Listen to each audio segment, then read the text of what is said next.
Hey everybody, my name is Ken Turley. This is Josh Gracia. Today we're going to be talking about how to take your marketing approach to the next level. It's going to really just be a deeper dive into some specific marketing principles that I referenced earlier. Hopefully you can glean a little bit more information from this.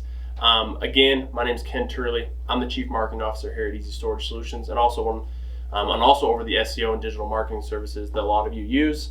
And Josh is over our SEO and pay-per-click. We've both been in this industry a long time, and excited to talk about everything that we're going over today. What we're going to be going over is a little bit more into SEO and local SEO, and kind of some different tactics to be mindful of when you're going into that. Again, we understand a lot of you guys might use our services already, so this is actually still going to be really helpful because it'll let you understand a little bit of kind of a behind the curtains, a little bit of a sneak peek, I guess, of what we do or what we think about when it comes to marketing strategy for the self-storage industry. But if you don't use our services, again, this is still super helpful. It will help your facility be more successful, and you'll have a little bit better idea of how to plan out your marketing strategy, not just for 2021, but ongoing and being consistent. We're also going to talk about PPC, social media, other tools and things outside of kind of the norm, and then we'll also just go a little bit more deep dive into conversions and things like that. So to start off, let's talk about investing in search engine optimization. Again, I did reference this in my previous session earlier. If you've missed that, they are going to be available if you want to go back and watch those at a later date. That's great. But we might have some things that repeat here, so just as a heads up. But search engine optimization at its core level allows your facility to rank for specific keywords. So if I go and I'm looking to rent a unit, and I looked for a facility, and I'm going to go and type in self-storage in St. George, Utah, which is where we are. If my SEO is being done properly, I want to be shown and be visible for those types of keyword searches when people are looking for that on Google. So that's like at the core level, the base level. I think we all understand that. But really what SEO does is it creates a higher visibility. Higher visibility creates higher traffic. Higher traffic, the higher likelihood of you renting units, getting phone calls, and people interacting with what your facility has to offer for them. SEO can be something that is hard to wrap your head around. I understand that there's kind of a stigma about the SEO world. Every one of you probably has some experience with an SEO or marketing company where you felt like you got lied to, or you had some crazy promise or whatever. But again, we don't want to ever even come close to that. Our services are designed in a way that allows you to actually trust what's happening and get data and really know what's happening on a monthly basis. However, because there's this stigma with SEO and digital marketing in general sometimes, and it is very complex, people they don't fully understand it, especially in this industry. It's still somewhat new to a lot of people. And so with that being said, one of the common questions we always get is, why does it take so long? Why does SEO take me so long to get to the first page? I'll get calls from clients and say like, well, I know this guy, he's ranking on the first page. He's been around forever, but his website's, it's terrible. Well, there's a lot of things that go into ranking a website, and we're not going to dive into every ranking factor in Google's algorithm, because that would take us a year probably. But Google has a lot of things. They call it their Google's best practices. But there's a lot of things that go into that and following those things. And one of those things is longevity. Being able to just have your domain and your website active for a longer period of time with relevant content. And then there's things like technical things like speed and mobile responsiveness and all these little details. So when you really start adding it all up, there's just a ton of things that are factors. And it doesn't necessarily mean that one factor is an absolute. If you do this, you will be number one. It doesn't mean that they're all in order of importance, but there is some hierarchy to that. But for the most part, it's dialing in every little bit of SEO and allowing your facility to benefit long term because of consistency. Absolutely. And I think one of the main things that Ken pointed out is that there's a lot of little things that go into that. One thing I like to think about is baking a cake, getting everything ready, all your ingredients put into this cake.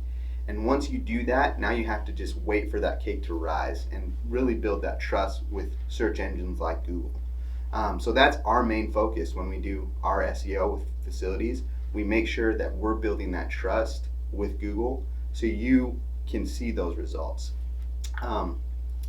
one big part of this is local SEO, because storage facilities are very hyper local. Local SEO is a little bit different than a national ranking business.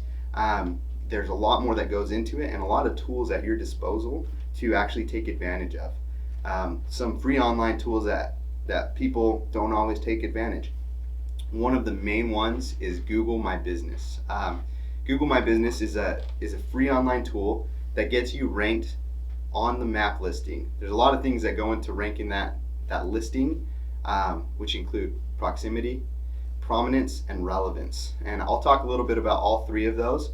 But those are what's going to get you not only to rank visibly organically, but also to get ranked visibly on your map listing. So one of the things too with that before Josh goes into those three things is like I said in my previous one, there's a lot of people talking about Google business pages and what they can do for you and why they're important. And again, like I mentioned, your direct like SEO and your actual website and all that stuff does play a factor in what your Google business page actually does and how it performs. So he's going to dive into that, but one thing just to keep in mind that it is a lot more complex and difficult than just getting it. It is free, it is easy to get up and get active and everything, but there's more to it than that. It doesn't mean that that's just going to get you a ton of rentals. We get questions from clients all the time saying like, well, why am I not ranking on the first page on the map? Like, I want to be on the map. Well, yeah, no duh. Everyone wants to be on the map, right? There's a wide array of things that go into that, and Josh is going to explain why it is that way and why it's so difficult. Yeah, just like SEO with your website ranking, a Google Map, there is a lot of things that go into it. Again, those three main topics that I mentioned, proximity, relevance, and prominence, all play a factor in that, and there's also minor factors within each one of those. So just to kind of give you a brief breakdown of all three of those, I'll go ahead and start with proximity, and then we'll move on to the other two. But proximity is very basic. Where is the person searching? When they make a search and they type in self-storage on their phone or their computer, what facilities are close to them? So that's one factor. So Google might take that. If they say self-storage near me, Google's going to look at that, where they're actually searching, and that is going to be a factor in there. The next one is relevance. This is where your website comes into play big time. Making sure your website is relevant to those searches. Like Ken had mentioned, you have key searches that we want to be ranking for and make you visible for. For instance, if you're a self-storage facility, RV storage, whatever it may be, you want to make sure you rank for those particular searches. So this is another factor. Your website's going to play a big part. Is if your website's relevant, you want to make sure your Google business page has content that is relevant to those searches as well, and that's going to be another factor. And the last one is prominence.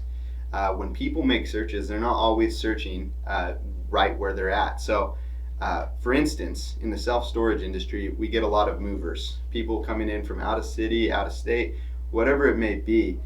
They take a search and they say, hey, I want to search for storage facility in this particular location.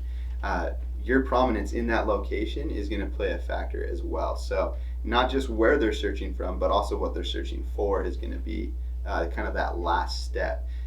This business page, I like to think of it like an online business card. You're going to have your email, your phone number, your directions, anything that they can use to get in contact with you, you'll be able to use on that Google business page, as well as even post updated content for your facility. That's one thing people don't take advantage of, is letting people know, hey, I can post news about my facility on this business page. Yeah, I think that's one of the most underutilized tools. And there's, like I said before, there is a lot of education, like seminars and stuff in this industry where people are talking about local SEO, and it's like, it's kind of funny because it's not a secret. Like, it's been around for a while. Like, it's but yet we're talking about it like it's this crazy thing, and people are building their whole businesses off of it, almost, some of these marketing agencies and stuff, and that's fine. But what we fail to realize is that once this stuff is set up, consistency is really the big factor. Like Josh mentioned, you can update and post about your new pricing updates, or hey, we have new units available. That kind of stuff, and also getting reviews and things like that, all that stuff benefits it. But one thing I will say, based on what Josh said about proximity and all this stuff, one of the common questions we get is, is always like, well, how come I'm not, like I mentioned before, how come we're not on the first page of the map? Why am I not exactly right there?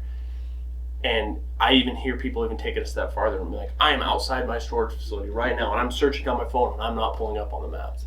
And it's like, well, yeah, the proximity matters. It's important, but it's not everything. Just because you're next to it doesn't mean that you're always going to pull up for those searches. All of those things factor in at the same time, and then Google is spitting out the recommendations based off of those things. So just because you're right outside your facility doesn't mean you're going to always do it. Doesn't just because someone's 3 miles down the road doesn't mean your facility is always going to be the one that pops up on those maps. But here's the caveat to that. This next piece is everybody is obsessed with being first, right? One of the biggest misconceptions that I didn't cover in my last presentation just earlier today was the fact that you don't always have to be first. As Ricky Bobby said, if you're not first, you're last. Well, that's just not true. Like, you can be a lot. You can be second, third, fourth. And one thing I wanted to show you, we're going to actually put this up on the screen so you guys can see this, but there's this little spot when you search. So we made a search on here. It says self-storage in St. George, Utah. You can see it lists off 3, facilities right there. And then I've got this little arrow pointing over there to more places. They click this button so often. It's happening more and more. What happens when you click that button is it pulls up all of the locations in that area and all the listings. Now you might ask, well, why would they do that, right? It's because at our core, consumers are more educated than they've ever been. I'll say that till I'm blue in the face. Like, we are not, as a society, we don't just take the first thing that comes to us anymore.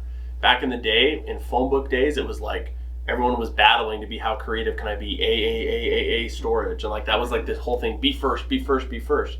And there is power in being seen first. Don't get me wrong. I'm not saying that. I would love to be number one on every keyword search.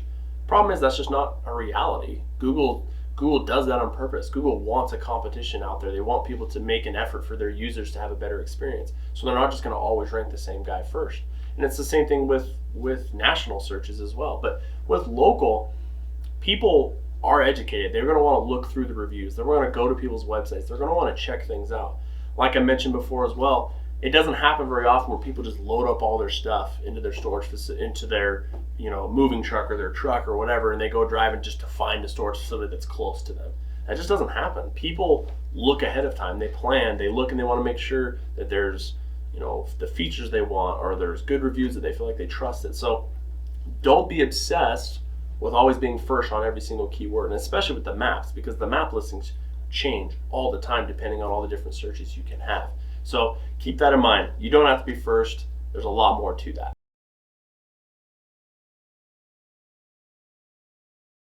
So now we're going to shift a little bit into another tool, another idea that we want to kind of take a little bit of a deeper dive.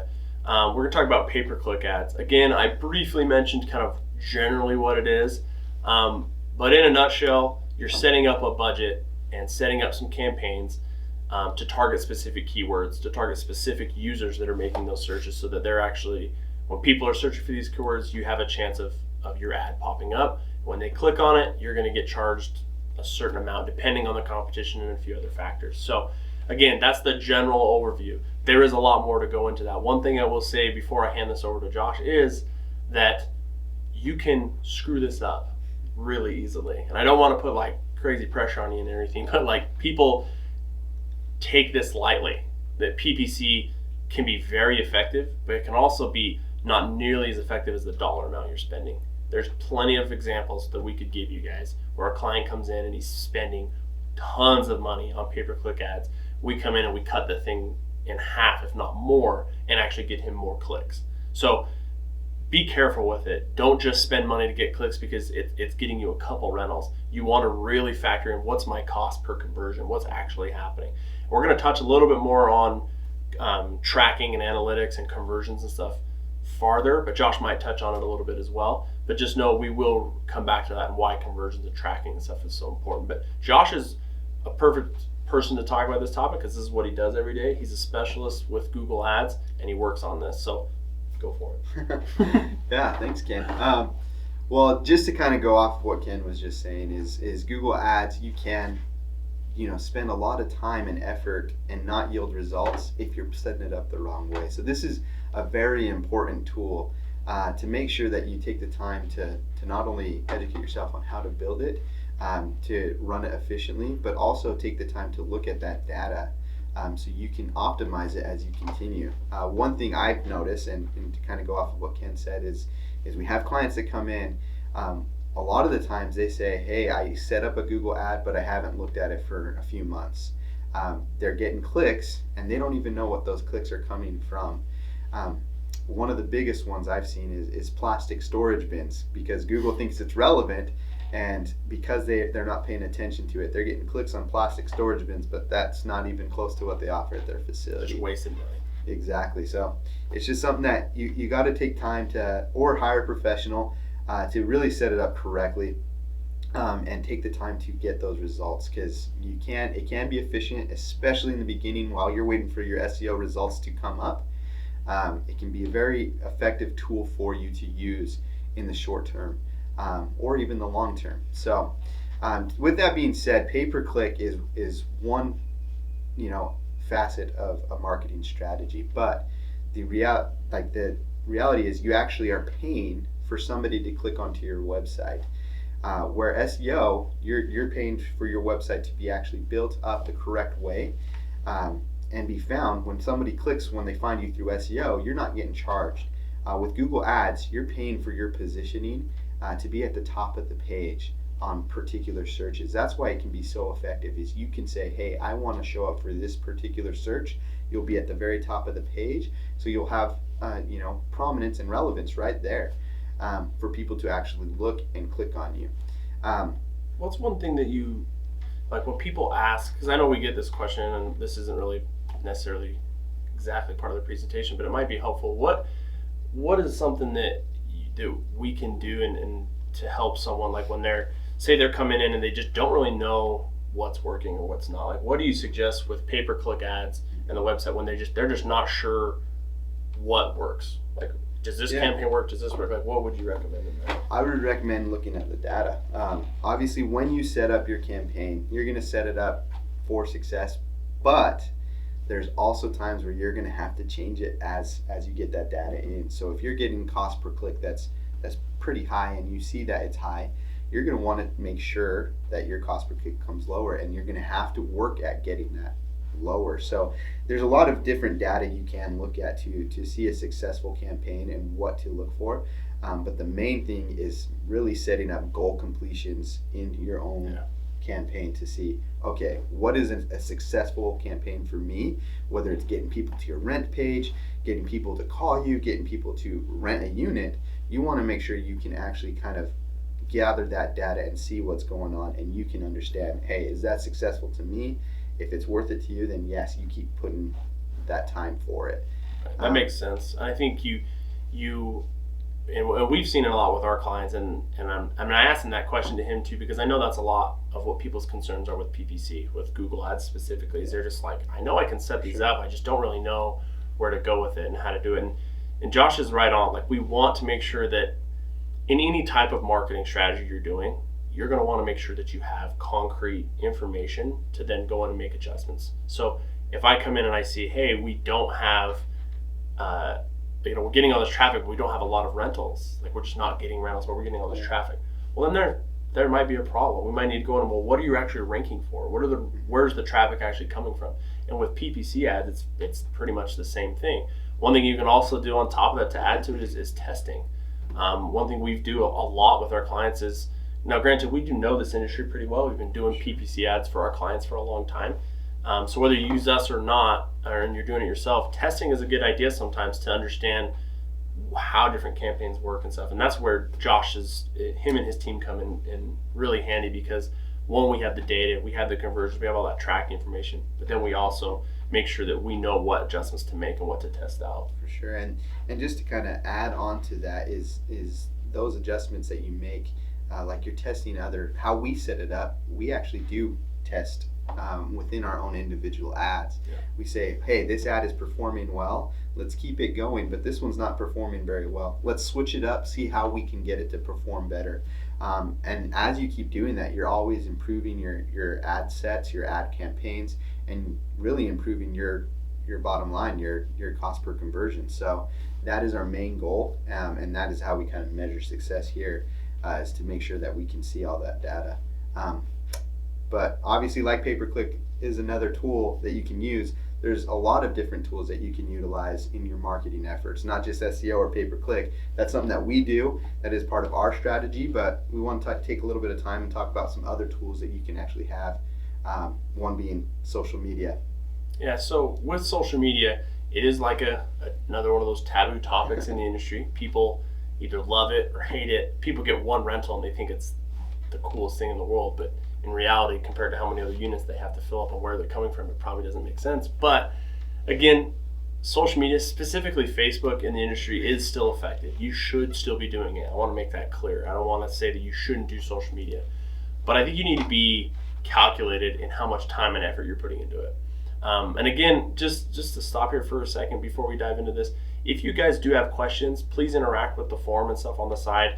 We're trying to make this as interactive as possible, but obviously we're not going to be answering your questions live. But feel free to send in those questions, whether it's about social media or pay-per-click, because I know you can have, when we start to dive in deep, there's a lot of questions that can pop up. So submit them and we'll at least get you an emailed response or give you a call or something back to give you more answers on that and make sure that you guys are taken care of, whether you use our service or not. So please, take the time to look into that a little bit. But as I was saying, when it comes to social media, I like to think of this as something that it's a good, better, best thing. Is it good to do? Sure. Is it better to actually have a dedicated business listing and be a part of some association? Sure. It's best to also get reviews and stuff there on top of all that stuff. That's really what you should use it for, is don't spend a ton of time. Don't think there's going to be tons of rentals coming there, but it's an opportunity for you to communicate with your current tenants and current people and past rental tenants and things like that, so that you're giving yourself another opportunity to communicate with and be more visible, right? But just know that that's not going to be the be all end all of your marketing strategy, and don't freak out if you don't get any rentals from it. And at the same time, don't freak out if you get one or two and you think, I've got to put more time and money into this. Like, that's probably not the case. Based on our experience, years in the industry, do it, but don't go crazy. My biggest thing with social media is, if you're going to do it, don't let it be a trap on your website. What I mean by that is, a lot of times when people land on your website, we talked about user experience and building your website for a customer's experience and keeping that in mind. This is a classic example of a bad customer experience. When someone lands on your website and then they see right on the front, before you even see your call to action about renting units or your pricing or any of that stuff, you see like us on Facebook, check out this thing. And they some people even go as far to have a small little feed that shows their Facebook posts and stuff. And that's just crazy. Don't do that. So if you're doing that, stop. But in reality, have your Facebook page connected to your website, sure, but it needs to be done in a way that everything you're doing marketing wise is a funnel back to your website. Your website is where we want people to convert. We want people to come to the website, rent units, call you, whatever. We want people to interact there. Even your Google business page, even all this stuff we've talked about, your ads, everything that you're actually putting all this effort that brings you more people, filters right back to the website. So keep that in mind. Social media should just be another way for people to be pushed back to the website to actually do the things you want them to do and become a conversion, or just communicate with you about maybe issues if they're current tenants or things like that. So just have proper perspective with social media. Some of the other tools I want to briefly touch on, and some other things before we wrap this thing up, is SpareFoot.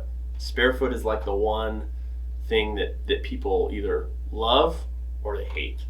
And I can tell you, owners of we have owners all over the country. We have thousands of facilities using our marketing services, and some of them use SpareFoot, some of them don't need it.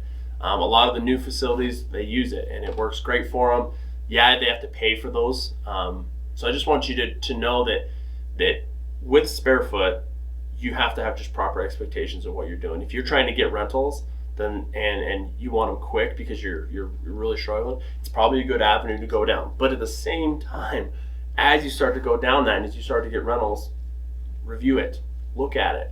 Am I spending way too much? If you're spending $700-800 to get one guy to come and rent, then that's a problem. And you'd be surprised that happens. We have those stories come across our desk all the time where people are spending $500-600 to get one unit rented. And to me, that's just crazy. You've got a better chance trying to get it in the long run, in other facets that we've been discussing, like SEO and Google Local and your PPC stuff as well. So SpareFoot is something that is important, but and a lot of facilities use it. I know the owners, Ken Hendrickson and Jimmy, that own Easy Storage. They own facilities and they use SpareFoot, and it works great for them because they have proper expectations and they review it periodically. They make sure that it's what they want. You guys need to be doing the same thing if you are using SpareFoot. It can be really good if utilized properly. The other things to discuss with this, and some other tools and things, is there's things that you need to be aware of that are keeping people from renting at your facility, or there's something that maybe isn't being marketed enough, and that's your features. We talked about website design and how important it is to have a good experience and things like that for your users, but at the same time, all your marketing should be you trying to promote what makes your facility worth it for people. If your price is far below other people's, then you're going to want to talk about your price. You want to say, listen, our prices are super affordable. You're going to want to put that right up front. If you have 24-hour access, really nice security cameras, and you have all the bells and whistles of a really nice facility, and that's what you're selling, then sell that, market that. Those types of things play a role where they're not directly marketing tactics. They're not actual, I'm not going in and setting up a marketing plan or tools for that specific thing, but I'm going to incorporate those features and those things that aren't necessarily marketing tasks, but actually do benefit your marketing or sometimes hurt your marketing strategy if you're not doing them. Again, as I talked in our last presentation, there's competition barriers that are happening in your facility, and those are things that you need to be aware of so that you can go on and actually make adjustments. And how that works is really starting and looking at what is happening, what is not happening, and then figure out what you need to be doing to get to there. And again, we say this not to make this be we don't want to beat a dead horse. We're not trying to say this needs to be a giant process for you guys. This should be simple, but it should be consistent. You should be able to keep an eye on it. One of the biggest ways that we need to keep an eye on things and really to be effective with your marketing strategy and all the things that you're doing, whether it's SEO, PPC, social, SpareFoot, all these things that you can be doing, even traditional advertising, radios, billboards, whatever you're doing, you need to be tracking that data. And that's what we want to talk about right now. So yeah, like Ken said, tracking that data is going to be crucial to understanding if your marketing efforts are successful or not. We have a lot of different marketing avenues that we talked about, from SEO, Google Ads, to other tools that you can use like social media and SpareFoot. All of these need to be tracked to understand, hey, are they providing rentals for me? One thing when I talk to people about Google Ads is I make sure to let them know, hey, we're going to take a look at this data together. I'll implement everything. I'll read the data for you and then explain it to you to understand if it's worth it or not. You don't want to be spending more money than you have to be on a marketing effort that's not giving you that type of data. So when we implement data, we go into a lot of different avenues to understand, hey, are we successful in SEO? Are we successful in PPC? What are we doing? What can we improve to make it even better? And there's a lot of free tools at our disposal to actually take advantage of, like Google Analytics. Google Analytics is a free tool. Basically, it's a script that you put on your website and it tracks a ton of data for you. You can go even more in depth and track certain data within Google Analytics if you wanted to. That's something that we actually do here. We understand, hey, what is it going to take to get a rental? So we track certain funnels that help us understand that. So that is one thing you want to make sure you're not neglecting. Tracking is the most important, I would say. Yeah. To understand, hey, am I spending money in the right places, the right areas? Am I getting the best return of results that I can be? Just with that being said, when we're doing this, we do provide those reports, and Ken will talk a little bit more about that. Yeah, and that's one thing I was going to say is there's a lot of data in Google Analytics, and we've talked about, you got to understand the data so you know what to do next. And obviously that's a huge benefit of using the marketing services. We're going to take care of a lot of that for you so that we're making adjustments based off data. However, we're still sending you that data via monthly reports, like Josh said.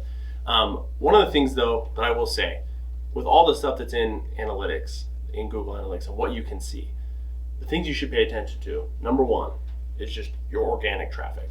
Like that is huge, because that tells you right now, am I ranking well enough that people are finding me organically? Which means I actually just searched something on Google and actually clicked on your website. I didn't type you in directly. I didn't go in and actually just go to your website in the address bar and type it. Like, this is people who actively searched for something and then clicked on your link. That's huge to know, because especially if you're using an SEO company, Absolutely. you need to know, is this actually getting me more traffic? And that's our goal behind all this, behind our monthly reports and everything that we send as part of our services. We want you guys to see the results and know month over month and watch this thing grow and know that your money's being spent effectively. I can't tell you how many times we've had people call us with questions, and they're just making an assumption, and they're just telling us, hey, I just don't know if I need SEO. I don't know if I need this because I'm getting so many people from Facebook. And I'm like, well, I bet you're wrong, for one, because I know the industry. But two, let's go in and look at the data.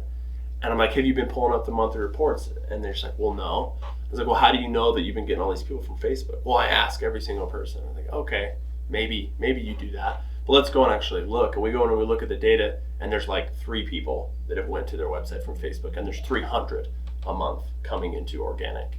There are people just finding them on Google. And so it's stuff like that, that not that person was crazy for thinking that, or but what he was just misinformed. And that's why this information is key. Knowledge is power. It always will be. The more knowledge and education you have on what's really happening allows you to elevate what you're doing after that. And that's really our goal with our monthly reports, with our marketing services. You want to be able to see the data. We're actually going to put that an example of that up on screen so you can just see how that looks. You'll be able to see the traffic going up. You'll see the breakdown in it and how that looks. If you guys have questions about monthly reports, though, please reach out to us. Your data and analysis is super important to have. Luckily, with people using our services, we do take it a little bit of a step farther, and we set up goal completions, like Josh mentioned. Goal completions allows us to take a little bit of that next step. Instead of just saying, well, I'm getting all this traffic, goal completion says, I'm getting this traffic, and this is what's happening. I'm actually getting this many people to view my units. I'm getting this many people to actually rent a unit. And we track these little different funnels so that we know that something's happening. Because technically, from a marketing company standpoint, if we're doing the marketing for your website, I can't control how many people rent at your facility. But if we're good at our service and we're good at our job, over time we're going to build you a ranking. That ranking is going to turn into more traffic. That traffic is going to increase the likelihood of you getting a rental, like I mentioned before. But it's with these goal completions, it's actually going to show you the ratio to that. You're going to be able to see, well, I got 700 people to my website last month. I only rented 1 unit. There's a problem. And we'll obviously be able to have that conversation with you too, because we're like, yeah, something's not working. We need to figure out why they're getting lost, and we'll work with that with you. So one thing I would say to kind of wrap all this up is we can get into all kinds of nitty-gritty avenues when you start looking at marketing. You can get into the nitty-gritty into PPC and get lost in there for a long time. You can look into SEO and spend months trying to think of every little thing you can do. But you guys also have other things to worry about with your facilities and with your businesses. A lot of you guys have other jobs. You have other things going on. Utilize someone that knows what they're doing, whether it's us or whether it's somebody else. At the end of the day, at Easy Storage, we want to make sure that you're taken care of and that you guys have someone that you know you can communicate with and that you can trust that we're doing the work the right way. Across all of our additional services and across Easy Storage, even with our software, that's kind of what we like to hang our hat on, is you can communicate with us. You should communicate with us. We welcome it because we want you guys to get the most value from Easy Storage as you possibly can. The monthly reports is one example of how we do that, how we show that and share those successes or those failures with you directly so that we can get the best results for your facility. And at the end of the day, no matter what marketing strategy you're doing, if you're consistently able to monitor that data and know what's happening, then you're going to be more effective. You're going to be more powerful. So thank you guys for joining us. Thank you for going through this with us. Hopefully you guys have learned something. Hopefully you guys have some more questions too. Again, we will respond back and get those questions answered. If you have missed some of the previous sessions, they will be available after this that you can go back and rewatch them. Again, reminder too, the promo for all of our additional services, whether that's marketing, call answering, accounting, whatever the case may be, we are doing 1 month free. That's a promotion, so make sure you take advantage of that. If you sign up during this time or within this next month, we will honor that. We'll give you guys your first month free. Again, thank you. If you guys have questions, send them in, and stay tuned for some more presentations. Thanks, everybody.